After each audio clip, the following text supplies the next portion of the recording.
All right, can anybody hear me again? All right. And I always hate asking the question, can anybody not hear me? Okay, all right. Okay, well, yeah, please let me know if there's, something, again, if it starts getting more, if it's too quiet to hear, please let me know. Okay. All right, well, any questions or thoughts or comments? Had great discussions at dinner. Appreciate everybody's, comments and thoughts. But anything else that you thought of, that we, maybe gone through this afternoon, or any other, again, just kind of thoughts or comments or different angles for looking at things? Okay. All right. Well, I guess what we'll talk about now then is we'll go ahead and go into we're going to call assumptions in the age of the earth. And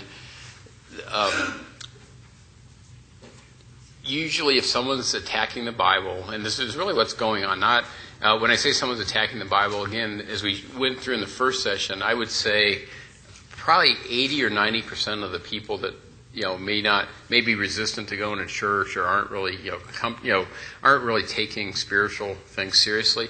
They're not really dug in opposed to the Bible.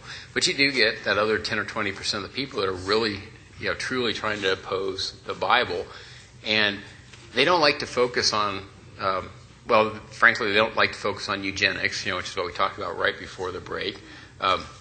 They typically don't like to focus on free will because they realize they're going to lose that one. They don't like to talk about the, just somehow life, making itself. I mean, there's a lot of areas they really try to avoid.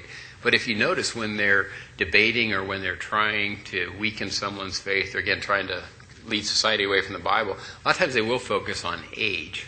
And the reason they'll focus on age is when we do these dating methods, they are totally dependent on the assumptions that go into the dating methods. And so if they can control the assumptions that are used, then they can control the result.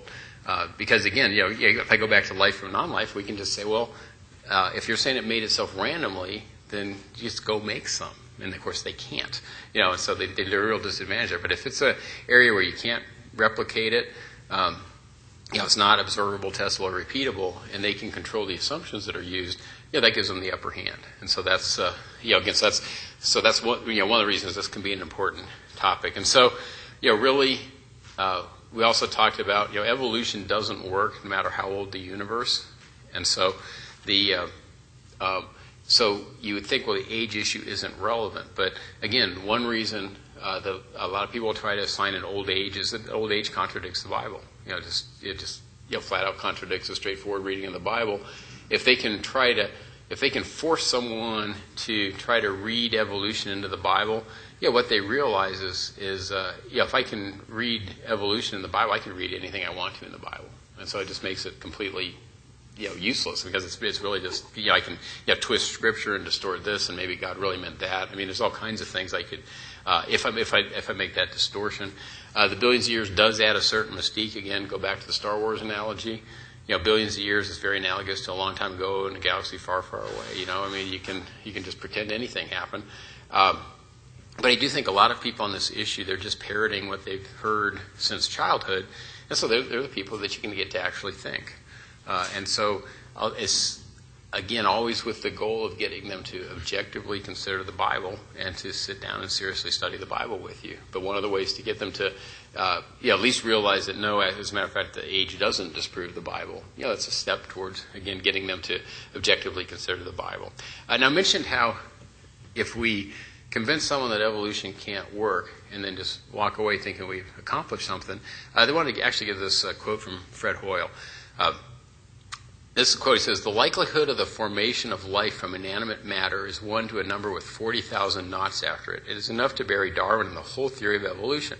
There is no primeval soup, neither on this planet nor on any other, and if the beginnings of life were not random, they must therefore have been the product of purposeful intelligence." And so, if someone, and that's a really eloquent quote again, if someone got to that stage, you'd think, wow, do a few hours of Bible study, and they're probably going to want to be baptized, because they're realizing that, purposeful intelligence. I mean, that sounds a lot like God. Well, of course, as Christians, we immediately think he was talking about God. Fred Hoyle, he named the Big Bang Theory. He's a very famous British astronomer, very well respected, but he knew evolution couldn't work. But he did not want to put his faith in God, and as far as anyone knows, he never obeyed the gospel. And so the theory he came up with is called directed panspermia. Okay, now directed panspermia, boy, that's technical. That's got to be right.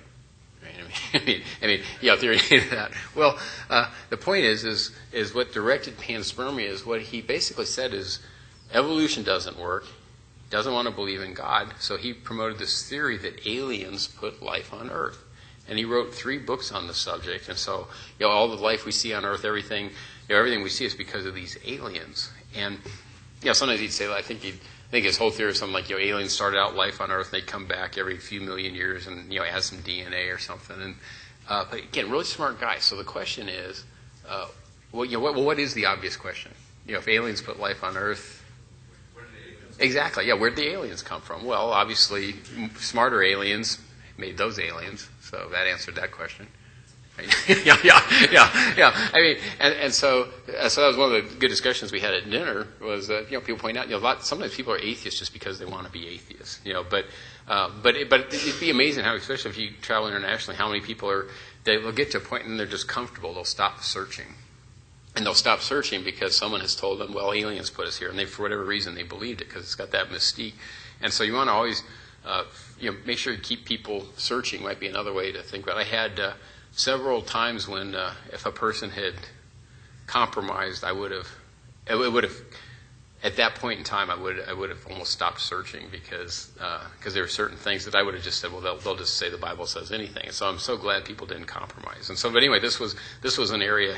But by him telling them that people, the aliens put us here, it could accidentally cause people to stop searching. So you need to point that out to them. That, again, just even as obvious as it is, well, if aliens put us here, who made the aliens? And then, well, who made those aliens? Who made those aliens? And so it doesn't work out. But again, the point being, for whatever reason, he chose not to put his faith in the Bible. And so just proving, because he convinced himself that evolution doesn't work, but he still didn't. To anyone's knowledge, he never became a Christian. So again, talk about age is, to me, it is very analogous to a gateway drug, because if an atheist could convince someone to start doubting the Bible in any area, then it's much easier than to make them doubt the Bible in other areas. And so age, for whatever reason, that's the one that they will try to focus on. And so I want to give an example. This is Genesis 11:10 through 26, and I won't read this, but only to point out is, we have enough information in the Bible to get a pretty good estimate of when the flood occurred. And so most of the estimates will come in around 2350 BC, but there's biblically consistent estimates to maybe 3000 BC. But it's certainly there's not tens of thousands of years or hundreds of thousands of years or millions of years. It's in that range, and that's just from a straightforward reading of the Bible. But a way that can be attacked. And I want to explain this, make sure that everybody understands what we're talking about. But I'm going to go ahead and use some of the terms just so you'll be familiar with the terms that people might throw out. And can everybody still hear me okay? No? Okay, so it's okay in back there? Okay. All right, please let me know if it's... it could just be me getting sleepy after dinner, too. But if for whatever reason you're not hearing me, let me know and I'll speak up. But okay, so so what they'll say is, well, there's artifacts from near the time of the flood. And a lot of times if they're complete atheists, they won't even say flood. But they'll just say, we found these artifacts, wooden artifacts, and they'll have a carbon-14 to carbon ratio, a few percent of what we see today. So boy, that sounds, again, sounds real technical. And the point is that at least they're being honest. That's really what we're measuring. We're measuring this carbon-14 to carbon ratio. But what I can do is, with that ratio, if I make atheistic assumptions, in other words, I assume that the flood never occurred, I assume there was not a recent creation, I make a lot of other assumptions, then I can use that ratio to say, well, see, this proves the Bible's wrong. But so it's not, the point here is, if I assume the Bible's wrong, if a person assumes the Bible's wrong, they can use this to prove the Bible's wrong. But the key point is they had to assume the Bible was wrong to prove the Bible was wrong. And so it's not logical. It's not a logical argument. But then they'll never say that. They'll say, well, making the accepted assumptions, or they won't even admit they're making assumptions. And so if I make biblically consistent assumptions, I assume there was a flood, I assume that the earth was created fairly recently, then I very reasonably get biblically consistent dates with the same exact data. And so what we can have that same exact ratio, and I get biblically consistent dates, just making biblically consistent assumptions. And so that's the key. Whenever anybody talks about age or these dating methods, they're not actually measuring an age. What they're just measuring typically is a ratio of isotopes or something along those lines. So this is going to be, we'll hit this a few times. And again, it's not, want to make sure everybody is clear, but I am going to use some of the, the way you might hear it presented, just so you're familiar with how it's presented. But that's if you take away one thing, it's just the assumptions. Yeah. Now I've studied uniformitarianism in the past. Don't creationists also use uniformitarianism? At some level, for example, and I'll talk about it in a few slides. Like if I have a carbon date of something that was more than a few hundred years after the flood, it could actually be fairly consistent or fairly accurate no matter what assumptions I make, because the flood was the last major non-uniformitarian event. And so if I go back, probably can go back 3,500 years, and I'm not going to be too far off. But if I get back really close to the flood, that's when you have to take it into account. And so, but that's a good point, because if you're in this carbon dating discussion, someone can say, well, we have really good documentation that this bowl was made in the year 1400, okay? And the really convincing case that bowl was made in the year 1400, and we did the carbon dating on it, and it says that bowl was made in the year 1400. So, how can, so obviously carbon dating is true. Well, the point is, again, that's far enough after the flood that it's not as sensitive to the assumptions. So that's the, and so at that point you'd agree in uniformitarianism. But when you get back, the flood was, again, biblically, that was the last major non-uniformitarian event. So that's when you really has to be taken into account. So, excellent point, though, because that is a way, someone will come back around and say, well, no, wait, I know carbon dating works, but they'll use something that's not related to what we're talking about, which is really this, when carbon dating is being used to call into question the ages of the, how old the Bible, or the ages, that we can infer or get directly from the Bible. Okay.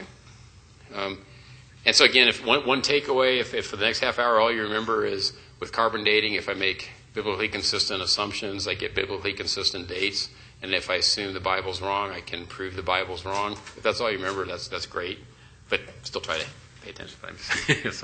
Okay, so the way carbon dating works, it's basically you have cosmic rays hitting the atmosphere. This is where most of the carbon-14 comes from. There's other sources that we're actually not really familiar with exactly how they're, what's causing them. But where a lot of the carbon-14 comes from is you have a cosmic ray strikes a nitrogen in the atmosphere. That'll kick off a neutron, and then that neutron goes and hits another nitrogen atom, and it has what they call an NP reaction. It's basically a neutron gets absorbed, a proton gets kicked out. So that turns a nitrogen-14 into a carbon-14. And that's, it's happening right now, and at the rate it's happening right now, we have an equilibrium or concentration that's about 1 carbon-14 for every trillion carbon atoms. And so, like at this wooden podium, it's probably made fairly recently. If we took the carbon in here and we measured it, we use they use a lot of accelerator mass spectrometers now to do the carbon dating. If I measured it, I say 1 carbon-14 atom per every trillion carbon atoms. Now, then to date with that, what I'll do then is say we came back. It has a carbon-14 right now has a half-life of about 5,730 years. So we could come back in 5,730 years, take that same piece of, we look at this same podium. Well, now if I measured it, instead of 1 per trillion, it'd be 1 carbon-14 per 2 trillion carbon atoms. And the reason is just the half-life, 5,730 years. Every 5,730 years, half of it's going away. If I came back 5,730 years later, it'd only be 1 in 4 trillion. And so that's basically how carbon dating works.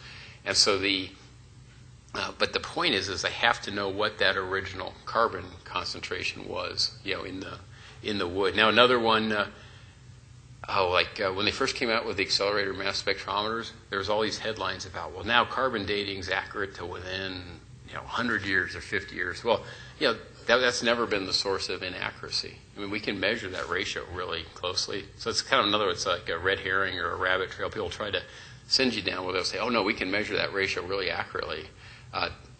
Yeah, we can. But that's not the source of the discrepancy. The discrepancy is the assumptions that are made, because with carbon dating, it seems most likely the assumption is because of what the original carbon-14 to carbon ratio was. You could also, if there were fluctuations in the radioactive decay rates, that would also strongly affect our dating methods also.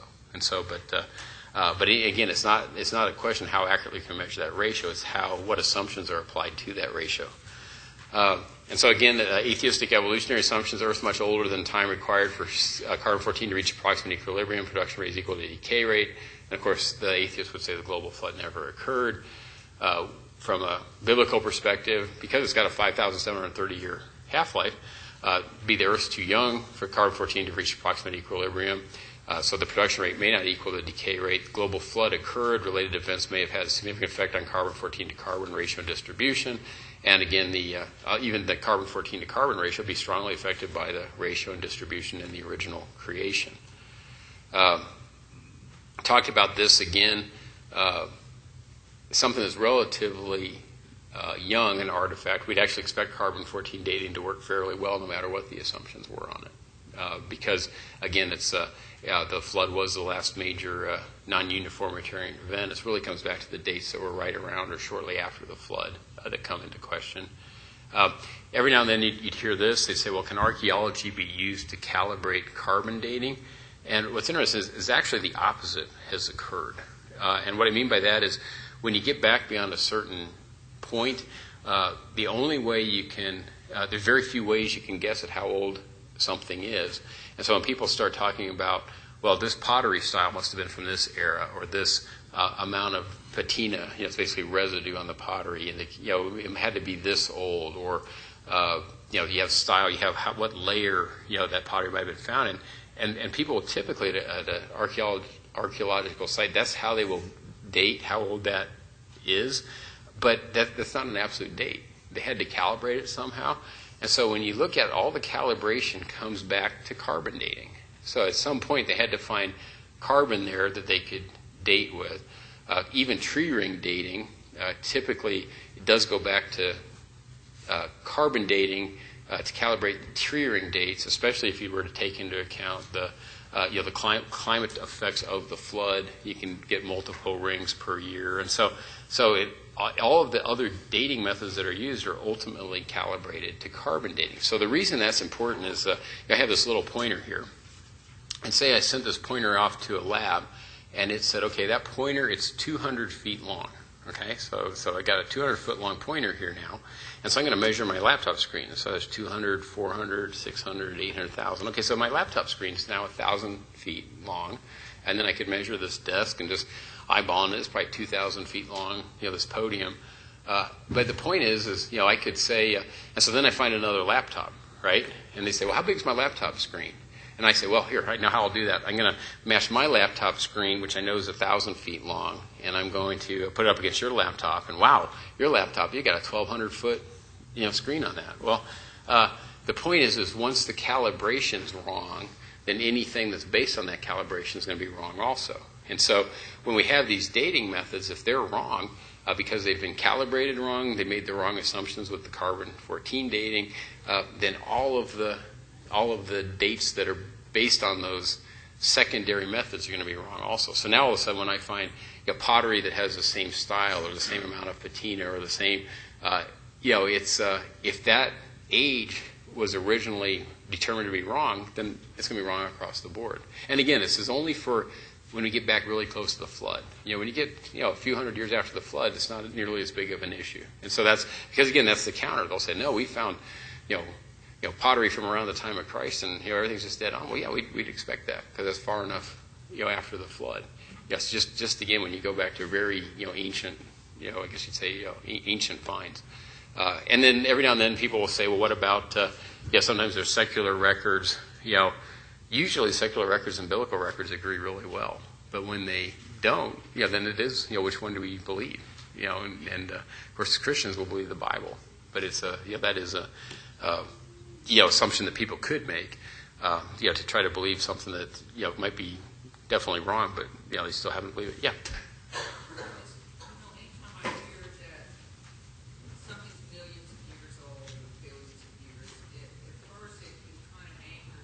Right.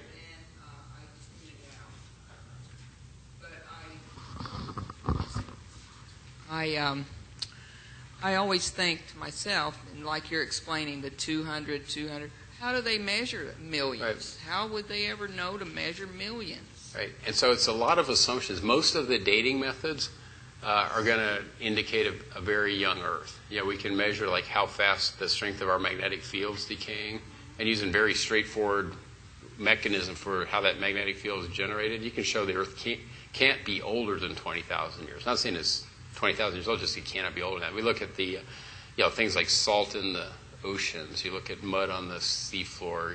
There's a lot of methods that can be used to show that the Earth is, is as young as, how to phrase it.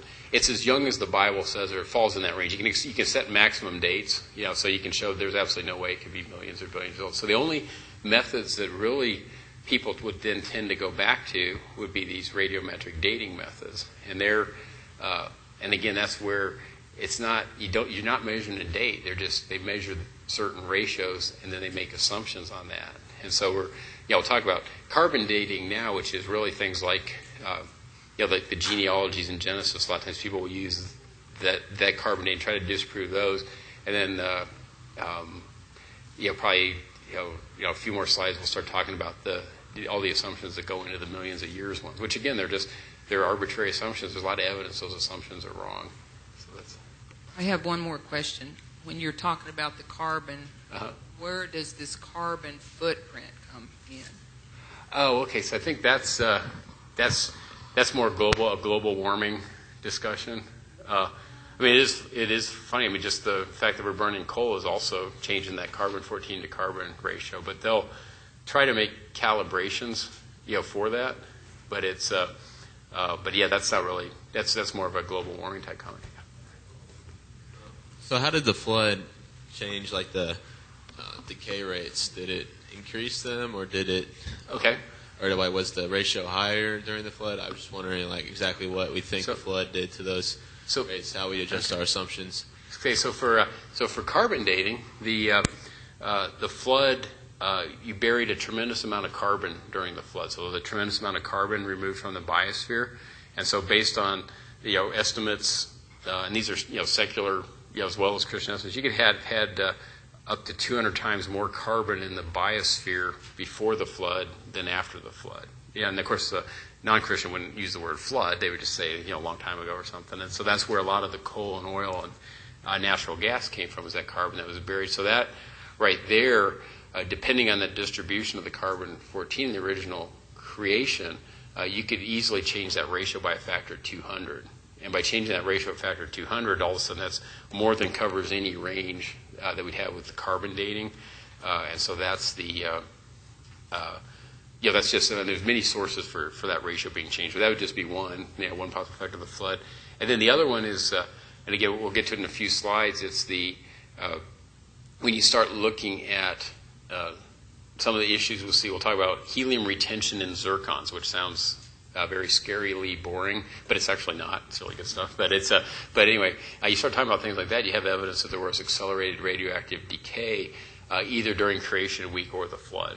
And so exactly how that was accelerated, there's actually enough data out there, we could probably pursue that, but you can imagine that's a very difficult topic to get serious support to pursue looking at. So it's kind of two different. The flood would have drastically changed the carbon-14 to carbon ratio in the biosphere. We know that. We know that the range more than covers any discrepancies we'd have between the carbon dating that's dates that could be achieved using atheistic assumptions and dates that could achieve using biblical assumptions. But it's also, from a different line of reasoning, not related to the carbon being buried, there's also evidence that there's accelerated radioactive decay rates during either creation week or the flood. We'll get to those in a few slides.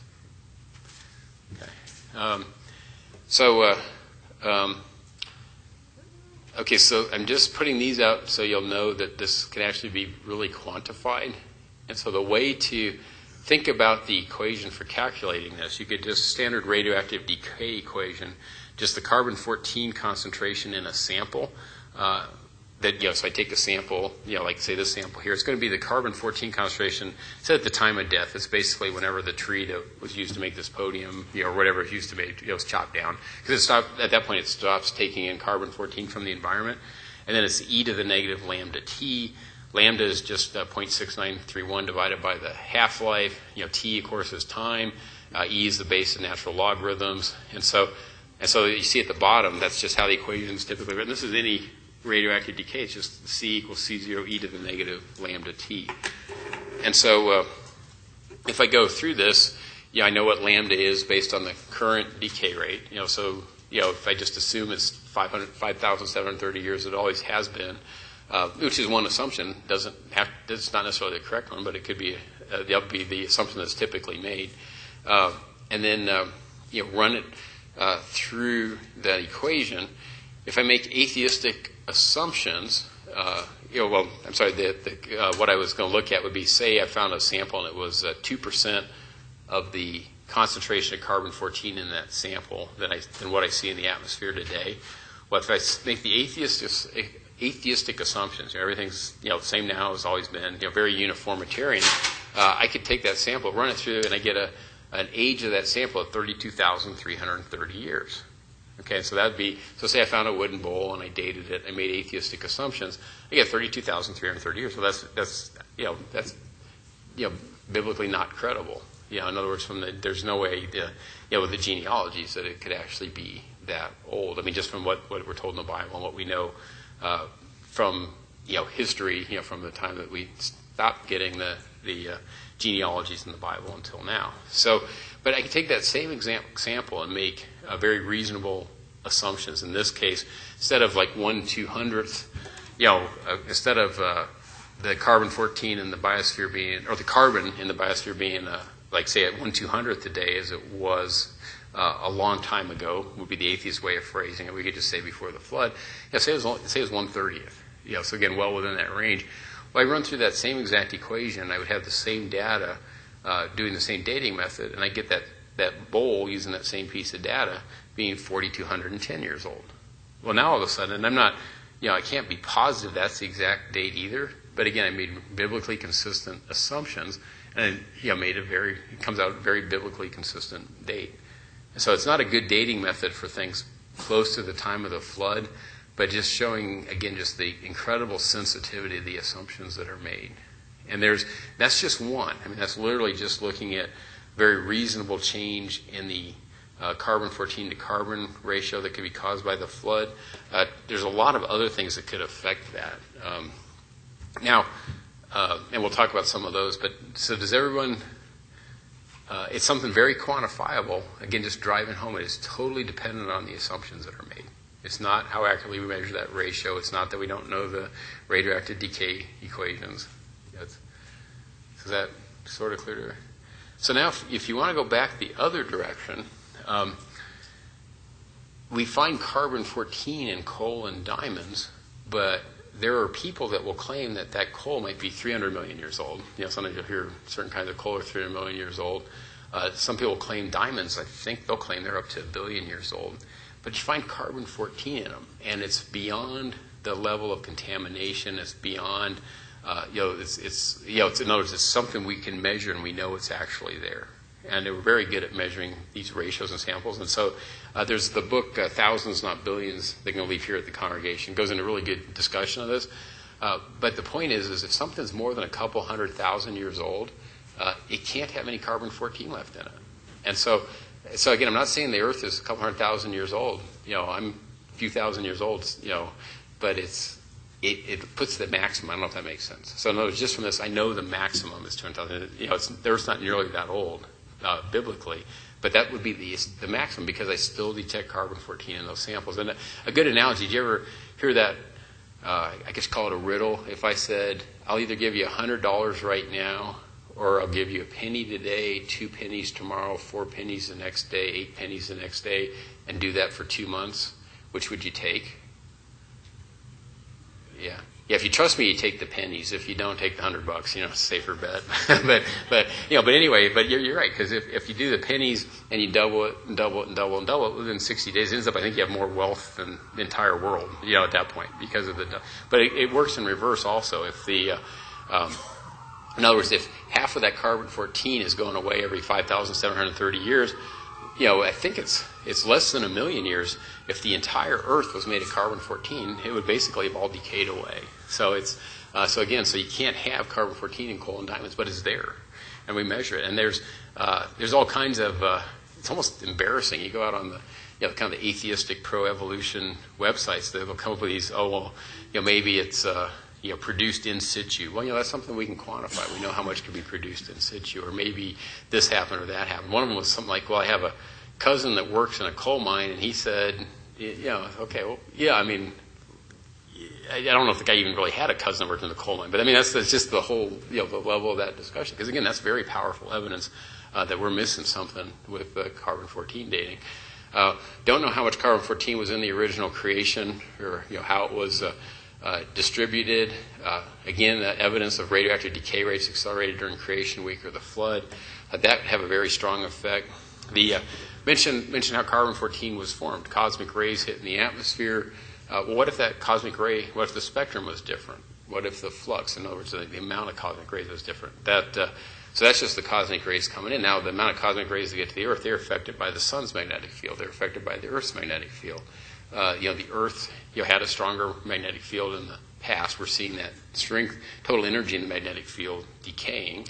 And so again, how does that affect things? And so there's so many, a lot of variables. And we just had to use one in that one equation just to show, taking, reasonable assumptions, again, not making the pure atheistic assumptions, but making reasonable assumptions. Again, how this all becomes very biblically consistent. This was one of the ideas that, maybe it's produced in situ. Turns out in coal, there's 1 uranium atom per 100,000 carbon atoms. And so the idea is, well, maybe when that uranium decays, it produces some carbon-14 in the coal. But the problem is to actually produce the amount we see, and it still wouldn't explain the distribution. It still wouldn't explain the carbon-14 in diamonds. So it doesn't even really solve the problem. But you'd need to have 1 uranium atom for every 2 carbon atoms. And so, in other words, you'd have a really, really good uranium mine. You forget the coal. And so, actually, that would probably. Never mind. Anyway, so it's completely unrealistic. But what's interesting is you could get the same effect if you had these greatly accelerated radioactive decay rates. Now, again, even with the greatly accelerated decay rates, it doesn't explain the distribution very well. It doesn't explain the carbon-14 in diamonds. But it's kind of interesting how that is kind of a red herring that's tossed out there again. Well, maybe it's produced in situ by this decay of thorium or this decay of uranium. But where that leads you is, well, you had to have very, very accelerated decay rates for that to be the case. Still doesn't explain it, but it's just interesting. You can't come back around and say accelerated decay rates. So they're kind of painted in a corner, I guess would be one way to think about it with that line of reasoning. Now this is a graph, and it's various sources for it, but one of the things people then started looking at is, okay, so there is some indication of this accelerated radioactive decay. So what could we actually experiment on? Well, one of the crystals they looked at, they're called zircons, and the assumption could be that you have basically pure uranium inside of this zircon. And so when you analyze that zircon, a certain amount of uranium will have decayed to lead. And so what you then look at is you say, okay, if I start out with pure uranium and I measure the ratio of the uranium to lead, and I go back to that equation I'd used before, then I should be able to figure out, well, how long would it take that uranium to decay to lead? And then, of course, the typical assumption is the half-life of the uranium is the same always, as it is now. And so they'll come up with certain ages. And so you'll routinely go out and every now and then, every 6 months, someone say they found a zircon. And a lot of times it's billions of years, 1 or 2 billion years, kind of like the comet was. And so that's one piece of data. But again, the assumption was that decay rate was the same. Well, what's nice about zircons is when a uranium-238 decays to a lead-206, you also end up releasing 8 helium atoms. Okay, so now what's great is I actually have 2 ways now I can see how old is that zircon really. I can certainly look at that uranium decaying to lead and figure out how much uranium went to lead, but I have to make that assumption. I have to assume that that decay rate is always constant, but I can also look at how much helium is left in the zircon because I can measure the rate that helium diffuses out of the zircon. And by measuring that rate, I can also get an estimate for how old it is. And so has anybody ever had a helium balloon? So especially people my age, you remember when you get the helium balloon as a kid, it's if you eventually let it go, whether you want it to or not, and it ends up on the ceiling. Well, what happened within a couple days? Yeah, it's down on the floor, right? And that's because the helium is all diffusing out of the balloon. I used to actually think it all escaped from the little spot where you tied it, so I'd put like 12 knots in it, figured out that didn't do any good at all. And so it didn't, because that's not where it's leaking. It's actually diffusing through the membrane of the balloon. So there's a certain diffusion rate of helium. In that case, it was through the balloon, but it's just out of whatever that helium's in. Well, the same's true with the zircons. You can take the zircon to the lab. You can measure how fast helium diffuses out of that zircon. And so what you find is there's way too much helium in those zircons for that decay to have happened over a long period of time. In other words, for that amount of helium to be left in the zircon, it had to happen very recently. Does that make sense? If you came into this room and you saw an old-fashioned balloon that's up on the ceiling, and someone said, "Yeah, someone let that go 100 years ago," and it still sit up there, you'd be like, you probably wouldn't believe them, or else you'd really have to look at it And so it's so it's the same thing. There's just too much helium in that balloon, so that helium had to be put in the balloon recently. And that's the same thing we see in the zircons. We know the helium had to be put in the zircons recently. So this was a lot of PhDs that are creationists, and I really want to point that out because that's the other false statement that's made a lot about how no one whatever they want to say, you don't believe creation. There's a lot of really talented PhDs that are creationists. This is Don DeYoung. And this one was the articles he wrote. But what they did is they took some, they sent some zircons out, and then they had them measured, just to see how much helium was left in the zircons. And of course, they would also date them, to see what the uranium lead ratio is. And so this is the open circles. You can see them. This is the model. Is what this is kind of what the model would predict. This is a uniformitarian model. Where you're saying, okay, everything's been the same for billions of years. And this is the creation model. And they published this, before the data came back. I mean, they were, one of the ones that they were. At least what the model would predict. And this is where the data came back. So you have you see the data that actually came back matched their model, which basically said there was accelerated decay during creation week in the flood. It basically matches it dead on. And so that's, I don't know how that's an incredibly powerful finding. I don't know how else you would describe it, but did you notice that was kind of we just went through in the last 3 minutes. Do you think if you see someone at the grocery store, you're getting that amount of detail with them? Probably not. So unfortunately, but if you do get someone's interested, there's again, that's I think something very similar. It might be is in that thousands, not billions book. So if someone's if you really think they're really just stuck on, well, I can't believe the Bible. Okay, I agree I have free will, which right there proves there's a God, and then they should start questioning other points of atheism and evolution. But if they're really stuck on this, when you get into the details, it's all very supportive of the Bible, and so this to me, this is one of the more powerful evidence because it just hits it basically dead on. And you have two independent. You're measuring the decay rate and you're measuring the helium retention. So is that any other angle we should discuss that from, or any? So if I take into account how fast the helium leaks out of the zircon, and I know how much uranium turned into lead, and I plot a model, which is the open squares, and I compare it to the data, the model hits that dead on for the biblically consistent model. Okay. Now, so then people come back, and so you get this discussion. They'll say, well, the radioactive decay rates were greatly accelerated. Wouldn't the resulting energy melt the Earth?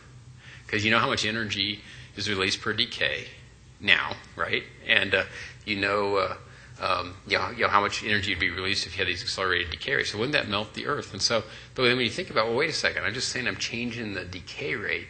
So if I change the decay rate, how do I know?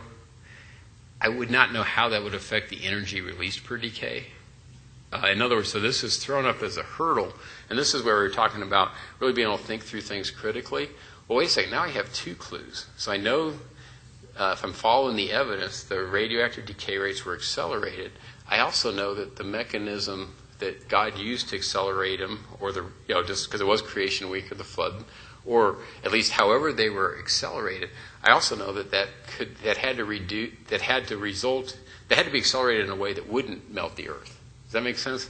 So I'm actually getting all this data in, but again, none of this I'm allowed to pursue because again, it's not even though it's consistent, and that's where the evidence could lead us. You're just basically it's an area where false religion is holding science back, I guess I would say, and so then so that's another clue, and then I'll show in another chart. We actually have additional information you can put in. Also, the Bible talks about God stretching out the heavens. I believe it's 17 times, and you could ask, well, what are the effects of stretching space on radioactive decay rates? Well, we have absolutely no idea. We don't really even know what it means to stretch space. But that's another area that could be pursued. Because that's a few too many times to not be something. There's a lot of areas in the Bible. There's more to it than we think. And I think that could be another area. What effects would stretching out the heavens or stretching of space possibly have? And there are a lot of secular scientists that they will talk about things like space being stretched. Another point, research related to changing radioactive decay rates.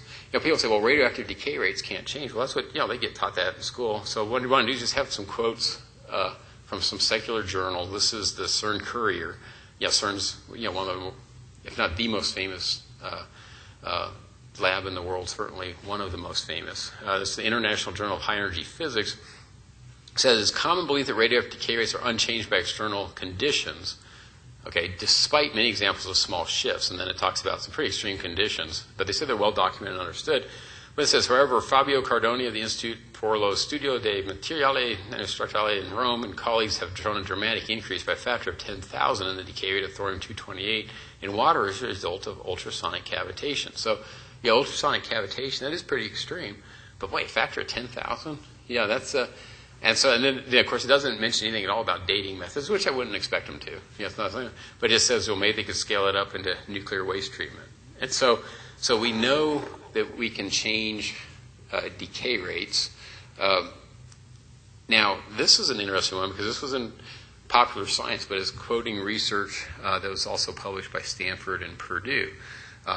And it basically says sun at 93 million miles away appears to be influencing the decay of radioactive elements inside the Earth. Researchers study by Stanford Purdue scientists found that the core goes on, but it's basically what they're seeing is they're seeing these statistically significant fluctuations in their decay rates, and so and they don't know why, and that's and then if you read on in the article, what it will basically say is that the fluctuations are so small that they won't affect the dating methods. So in other words, they won't affect the millions of years or billions of years. And that's true at the rates we're measuring today. But again, as we talked about, today things are pretty stable. It's not, we're not in creation week. You're not having the flood. So if things are fluctuating today when things are pretty stable, well, what could have been happening during creation week and the flood? And especially when we have the evidence that they were greatly accelerated. And so that's And so again, but this to me, this is true science. They're seeing these fluctuations.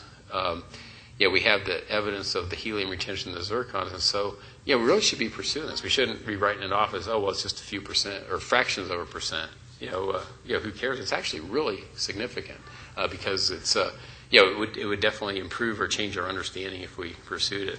Now, this is another one where we're talking about the calibration. Oh, yeah. This may not have anything to do with it, but I know they talk about radioactivity having half-lives and so on like that. Right. Well, Nagasaki was bombed. Right. With an atomic bomb. People are living there today, and they're saying it was going to be impossible for them to live there for thousands of years. Maybe their radioactive decay is wrong. Well, probably it's just, I think maybe if there was something wrong, it might have been how fast the decay products actually diffused away. And so most of the iodine isotopes that people worry about, they're gone in weeks. The cobalt-60 wouldn't have been too much cobalt, but the cesium and the strontium, that had about a 30-year half-life, but it's the stuff that might have diffused. So even though we're only a little over 2 half-lives later, that's probably diffused out. There were natural reactors, I guess you'd say, a long time ago, and the Oklo reactors, and a lot of people would look at how far the fission products in those reactors actually migrated, and they'd say, well, some of them only migrated a few inches, and they would claim that these were really, really long time ago when these natural reactors were running, and then of course they're releasing fission products, and they've shown that the amount that those fission products diffuse are very low. But that was because so then they calculated the diffusion rate, but they would calculate the diffusion rate based on those reactions occurring an extremely long time ago, not just a few thousand years ago. And so they would say that the diffusion rate must be incredibly slow.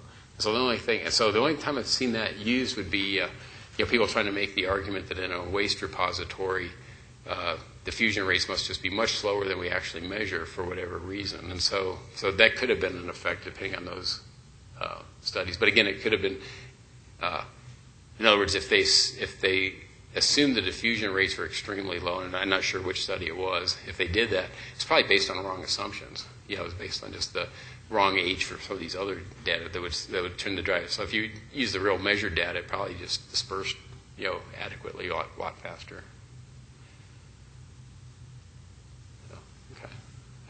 So this is another, usually when you do the dating methods on rocks, you're really lucky if you can find just one method. There's 4 main methods that are used. You have uranium, lead, you have samarium, neodymium, rubidium, strontium, potassium, argon, and so those are kind of the major methods that are used.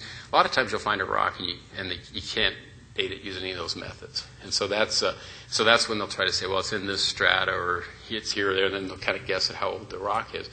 Every now and then you can find one method, and then sometimes you can find 3 methods, and this was at the bottom of the Grand Canyon. These are the Brahma amphibolites, and they use 3 different methods to date these rocks. And so you see on the upper left here, you had uranium lead showing 1,883 million years plus or minus 53 million years. Then you had rubidium strontium showing 1,240 million years plus or minus 84 million years.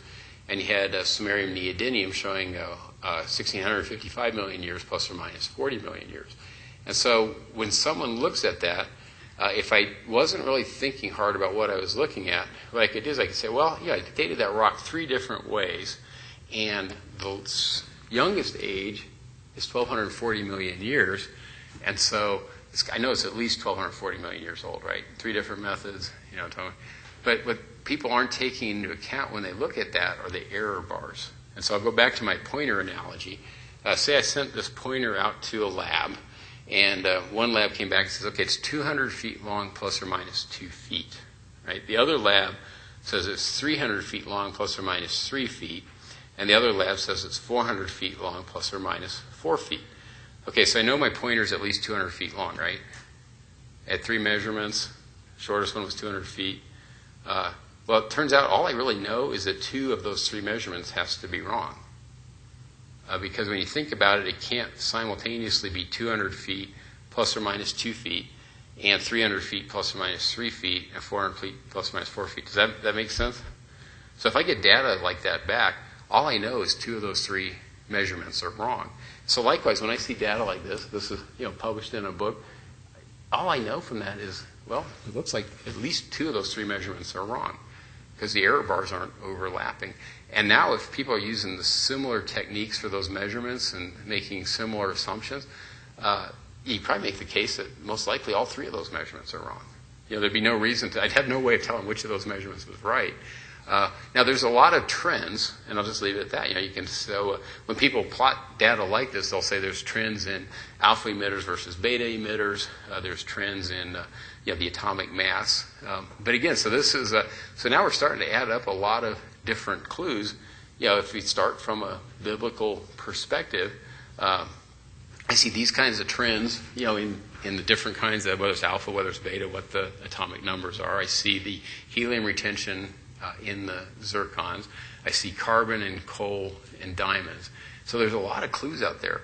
But again, because, they're just not, it's not something that's being pursued. And I would submit that in a lot of areas, we'll talk about some very obvious areas tomorrow, but this is where, again, basically the false religion of evolution or atheism is really holding back science. And this would be a tough example to work through with most people. I realize that, so we'll have so much clearer ones tomorrow afternoon. I think, but anyway, we'll talk about those tomorrow afternoon. But so again, it's when you see charts like this, you mentioned when you see millions of years or billions of years, it's kind of if you're comfortable, go ahead and engage. There's some very good materials out there on this subject. It is just kind of irritating, but I'd still go back. I think there's a reason. That's where, because it's so assumption based, it still goes back to just, again, if the person realizes the fact they have free will means they have to be more than chemicals. In other words, the fact they have free will means the only way they have free will is if God gave them a spirit. If they were just chemicals and were just a chemical reaction, they could have no free will. Things like that tend to get people thinking more. But every now and then you might run into someone that really finds age and dating methods to be a huge stumbling block. So again, as you get deeper into it, it's very biblically consistent, what we find.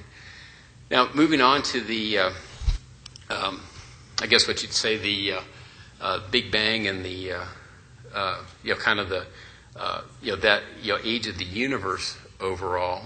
And I think what we might do is time's kind of flying, so let's take about a 10-minute break, and then we'll finish up after that break. Give this guys stretch a little bit. I thought I'd been talking for 5 or 6 minutes, and I just looked at my watch, and so let's go ahead and take a short break, and then we'll start up maybe about 10 minutes or so.